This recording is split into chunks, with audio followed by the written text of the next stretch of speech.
My name is Dj Speedsta, and you're watching ESA.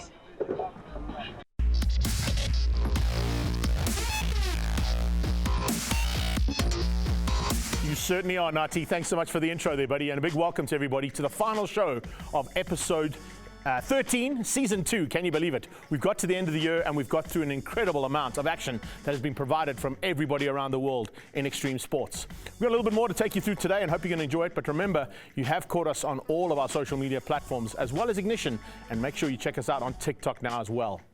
My name is Greg Maloney. I'm the voice of choice, and a big welcome to episode 13, the final one for season 2. And we've got lots to get you through today, so stand by as we get into the event results.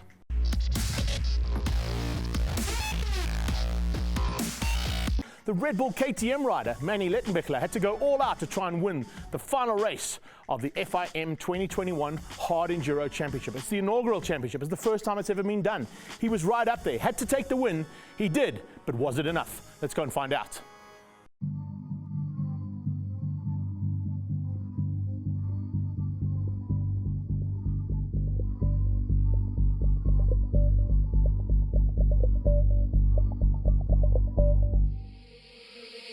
After an incredible inaugural season, the FIM Hard Enduro World Championship came down to the 24MX Getzenberg Rodeo.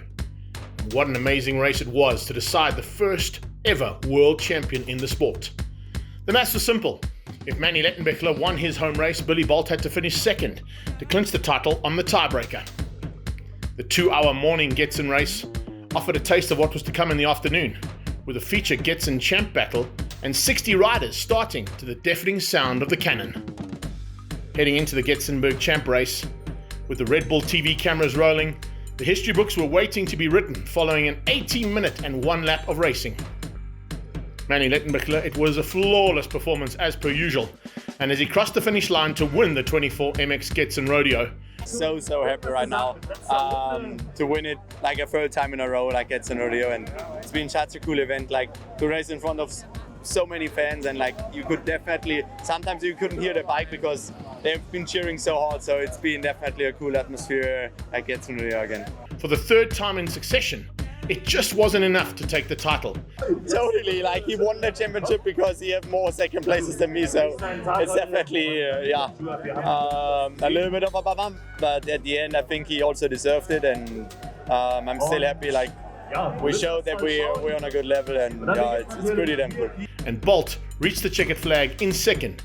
To be honest, this is my third title, but this feels the realest, I think. You know, like I was still a kid the first time, and then the second one I found out in lockdown, and like this one, you know, it's been like a full year. I had to cope with the last 3 weeks last 4 weeks since the last race, just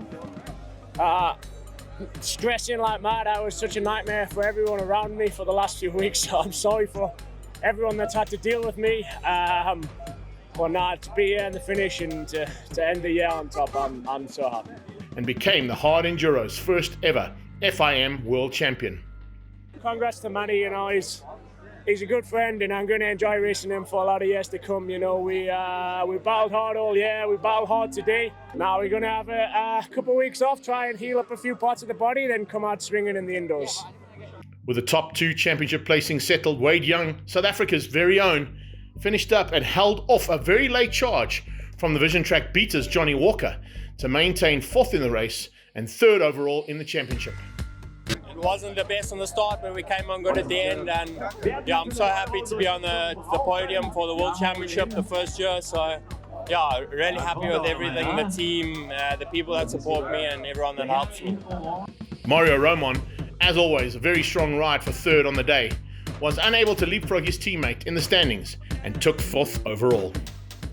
Yeah, super happy. It wasn't easy at all. I started and already Alfredo, Johnny passed me, and you know, the head comes down and you think that it's not gonna be possible, but then I keep building up and I never give up until the end.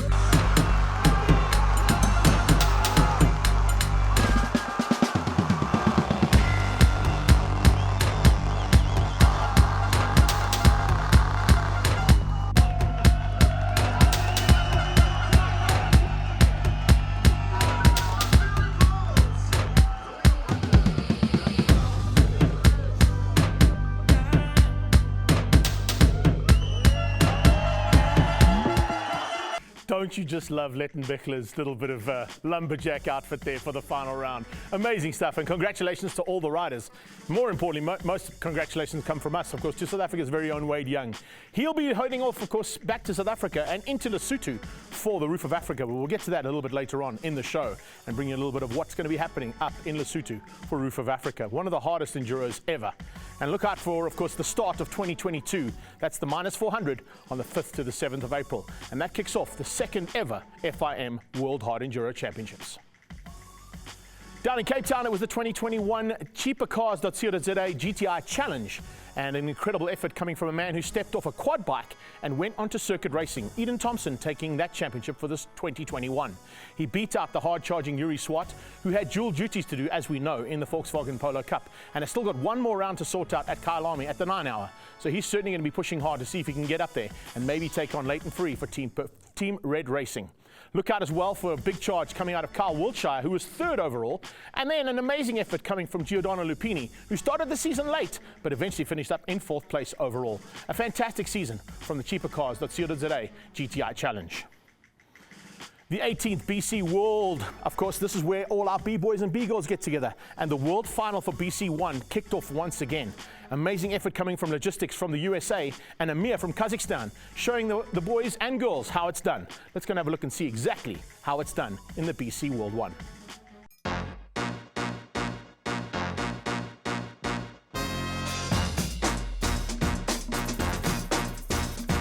This is widely regarded as like the Super Bowl of breaking. So this is the most prestigious one-on-one event in the world. So you're seeing the best of the best kind of go at it. This is the first time that 16 B-girls are all going to be on the World Final BC1 stage. And that in itself is really exciting. I'm speaking for not just myself, but for the B-girls before me. We have so many young B-girls coming up and very strong now. And I think event like Red Bull BC1, it's a big step for us. The trend of breaking is going up, again, just with things like the games coming up. Even just in the last few years, there's been a lot more bigger scale events, a lot more sponsorships, a lot more opportunities. For me, Paris 2024 is a massive opportunity, you know. It will be really like a time for us to embed ourselves in normal sports and arts society from the view of the general public. Well, it's a big responsibility to judge a Red Bull BC1 World Final. I try to look at everything, the originality, creativity, the form, the variations of movements. I think this lineup is the craziest lineup. Everyone who here is super talented and a super hard worker. It will be super fire.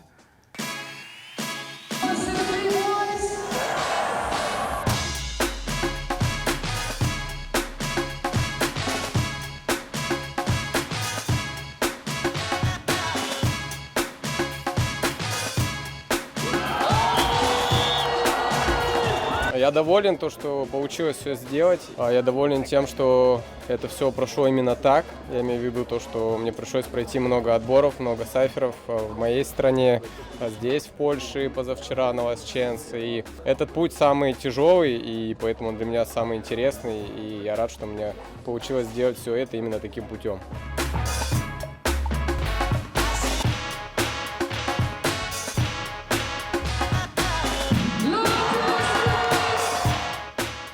Once the 3rd logistics sign came up, I just was bawling. I was like waiting to cry those tears since, I don't know, months ago.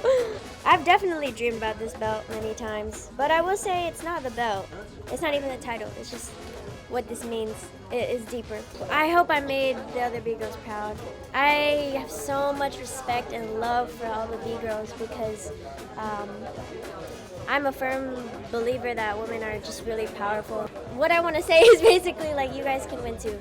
And this is not just my win, this is everyone's win. And I hope people feel like that, I really do.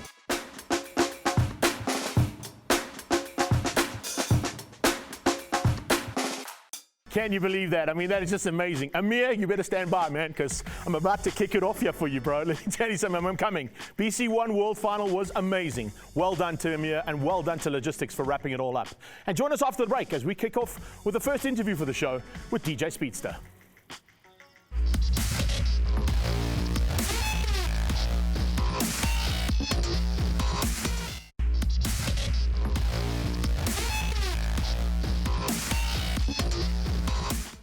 Welcome back. We're back at it for the 13th time in season 2 of ESA. A big welcome to everybody who's just joined us for the very first time. You've come at the right time because we're now going into where Vanderbijl's biggest hero has ever come out of South Africa's side of things. Of course, Lesego, better known as DJ Speedsta, comes from Archon High School in Vanderbijl and has moved into the big city and made a big name for himself as a TV presenter, as a celebrity, and of course as the owner of the Skate Hub in Melville. We managed to catch up with him at his skate shop and see exactly what's happening in DJ Speedsta's life.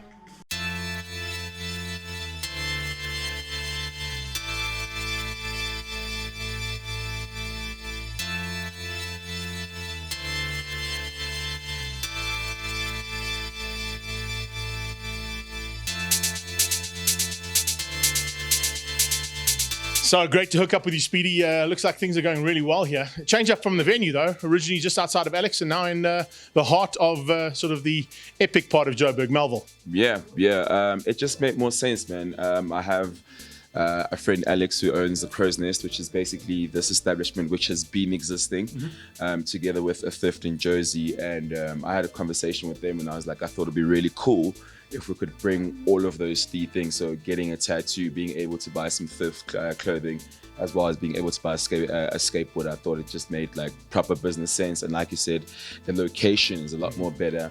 So yeah, we kind of have like a little DIY going on in the road there. So like, you know, it's really like a hub where guys come and you don't have to really buy anything, whatever. I just want skateboarders to feel at home and just come and chill out, yeah. It is pretty much exactly what the skateboarders want to come in. You know, they come in, see some thrift clothes, get themselves some really cool digs, and then maybe hook up a new complete if they break it outside, because you got a little bit of a skate park going outside there as well. Yeah, that's the DIY. It's a little like normally we ask people to like park on the other side of the road, so we'll put the box out there, put the rail out there. But hey, everybody skates at their own risk because this is a downhill road. So yeah, we're not responsible for whatever happens on the road.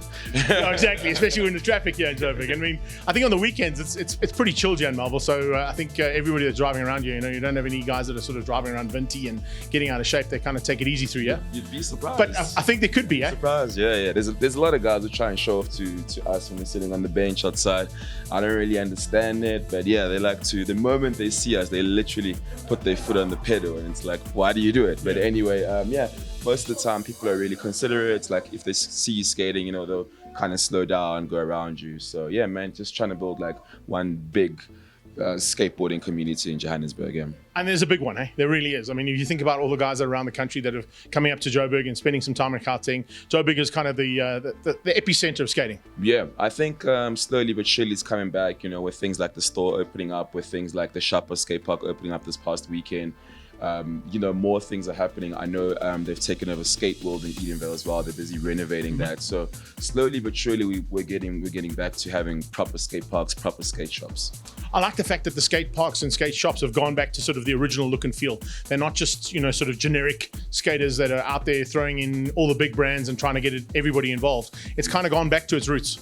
I mean, it's not necessarily by choice that it's gone back to the roots, you know. I think, I mean, and I say this because I've had the skate hub where, you know, it would help if there were brands that could support, because at the end of the day, we can't do it by ourselves. You know, I can't run a skate park by myself. I need that support. So yeah, I guess it's cool that all these DIY projects are coming up, but that's not ideally what we want. We should be at a level where we're getting plazas, you know. But yeah, slowly but surely. Look, I think with the, you know, entrance into the Olympics and people seeing skateboarding in a whole different light now, epic events happening like we saw with the one we covered last week on our show, you know, with street lines and those kind of events coming together. A lot of the time, big corporates are now looking at skateboarding and they're going, well, maybe that's where we need to be, because, you know, the future is in skateboarding, and the future in business comes out of that skateboarding community. For sure. I think it is cool. Yeah, a couple of brands are starting to kind of pay attention to the skateboarding community. But with that said, I also feel like a lot of the companies that are getting involved aren't like, they don't understand skateboarding, you know. So it does become a little bit of a mess when a brand will support you, but they aren't skateboarders. You need a skateboarder to help the skateboarders. So yeah, it's cool it's all good and well for brands to come, but we need brands to come with people who understand skateboarding. It doesn't help us if you're running this big brand but you don't understand anything about skateboarding, you know. So yeah, shout out to the brands that are supporting, but let's keep everything in-house, because it's for skateboarders by skateboarders, and that's what it'll always be. Now, it's always good to catch up with you as well, and wish you all the very best with the store. Thanks for your time on ESA, and all the very best with the future of skateboarding here in Melbourne. Thank you so much, and thank you for always showing me love. One time.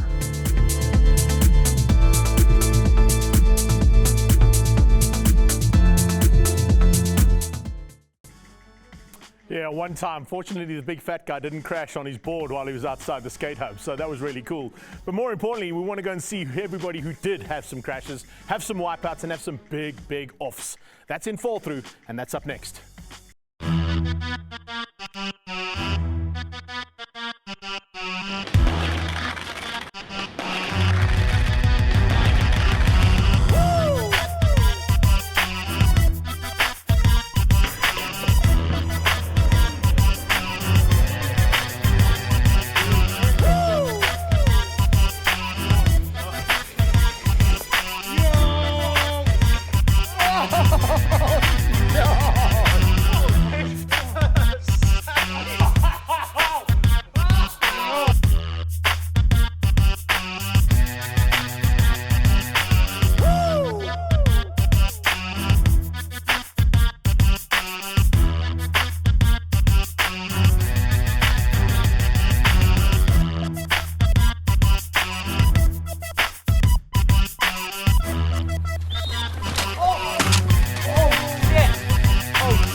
That's got to hurt. Even the best in the world get it wrong in Fall Through.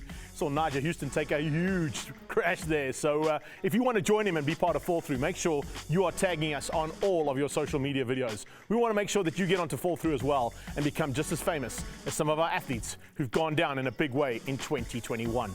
We're looking forward to seeing what's going to happen next year as well. I'm sure they're going to be even bigger and better. Moving on now, as we head into the upcoming events, let's go and find out what's going to happen from now until the end of the year.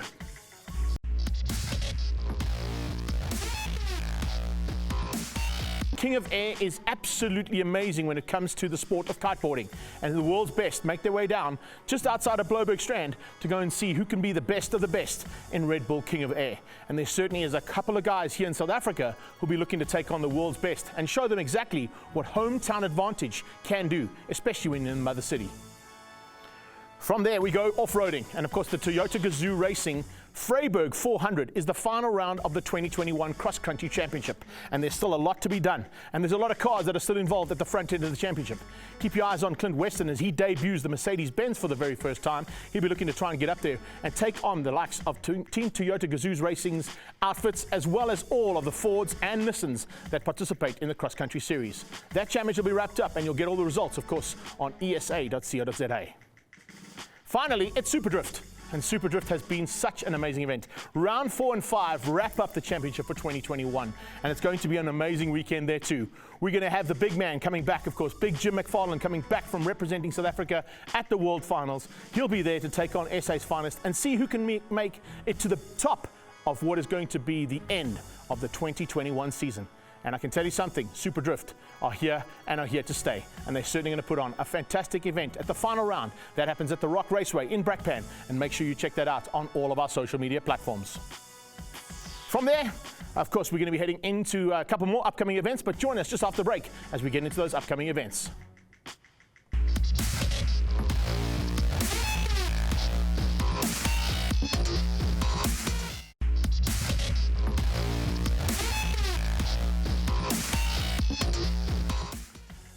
I did mention it earlier in the show, and the biggest event in the upcoming events for the end of the year will be, of course, Southern Africa's biggest event in terms of off-road and hard enduros. It's the Live Lesotho Motul Roof of Africa. And Roof of Africa, of course, has been arguably one of the most difficult enduros to ever take place in the world of off-road motorcycle racing. There's been only 2 times that the event has been cancelled. Once, of course, was last year during COVID, and they couldn't hold the event, which means Live Lesotho and the team from Motul are pushing all of their efforts to get, and hear me out now, 400 riders up to Lesotho into the highlands to go and participate at this year's Roof of Africa. We've got the gold class, we've got the silver class, and we've got the bronze class. And for the very first time, a iron class has been added in for the weekend warriors who want to have an opportunity to go and take on the world's best. we mentioned that Wade Young will be here, but so will all of his arch rivals in the Hard Enduro World Championships. They'll be here to participate in Lesotho and take on the world's finest, SA's finest, and Lesotho's finest at this year's Live Lesotho Motul Roof of Africa. Make sure you check it out. It's happening, of course, on the 24th to the 28th of November. From there, we head into a classic, and of course, an epic classic, of course, happens down in Cape Town. It is the Cape Classic Festival at the Killarney International Raceway, and that's happening on the same weekend as the final round of the South African Endurance Series, and that's the 9-hour, and of course, that's happening just after the Kyle Army 9-hour. So we've got back-to-back 9 hours, one up here in Gauteng and one down in the Mother City. An amazing way to finish things off. And the really cool thing about it is the Cape Festival is bringing in all of our local and some internationals as well, of the classic and historic cars going to be participating as kind of the curtain raisers to the South African Endurance Series round. And of course, that final round is for 9 hours out on the Killarney International Raceway. That's something you definitely don't want to be missing out. And of course, that will be live streamed. Yours truly will be on Mike's side, and you can check out all the action on that with, of course, SAES and on the ESA channels and social media platforms. That's definitely something you don't want to miss. It's a great way to finish up the 2021 season. Finally, of course, 2021 wouldn't be the same until we got into all the preparation happening for Dakar. And Dakar has been an amazing event over the last 44 years. Can you believe that? They've only had to cancel it once. Fortunately, last year they didn't have to cancel it, but there was no spectators allowed. This time out, the spectators are back, but not only in certain stages. And with the 44th time that we're running this amazing event, Dakar heads back to Saudi Arabia. They were looking to go into other countries. Unfortunately, due to lockdown and to the COVID scenarios, traveling between the countries has made it very difficult. So they decided to stay just in Saudi Arabia and maintain the start in Hale, moving all the way around through Riyadh, and of course finishing up in Jeddah in Saudi Arabia. An amazing effort put in by the Saudi Arabian Federation of Motorsport, and we're looking forward to seeing whether South Africa's riders and drivers can go and take on the world's best and maybe become the top and take that top step of the podium in this year's Dakar.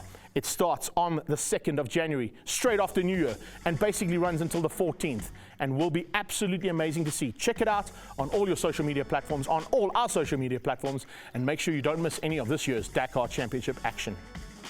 From there, of course, we're heading into the final part of the show.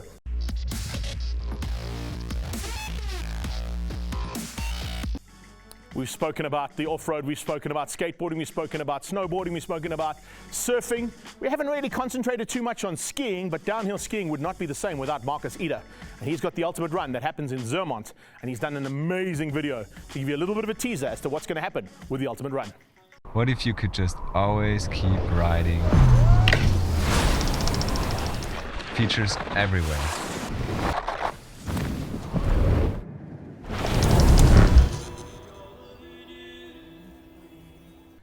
I can't wait to see that. And of course, if you want to see that, go on to esa.co.za or onto Vision View TV or to any of our social media platforms. We'll have links for you to check out the ultimate run with Marcus Eder. From there, we move on to how things go right in the world of extreme sports. We saw how they go wrong in fall through earlier on. But there's a couple of guys who tend to get it absolutely perfect. And it's time for turnout.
did tell you the turnouts were good this week. How was that tail tap onto your friend's helmet while he's sitting down over the box? Amazing stuff. And if you're doing that kind of stuff, we want to make sure that you show us and show the world exactly what your turnouts all are about.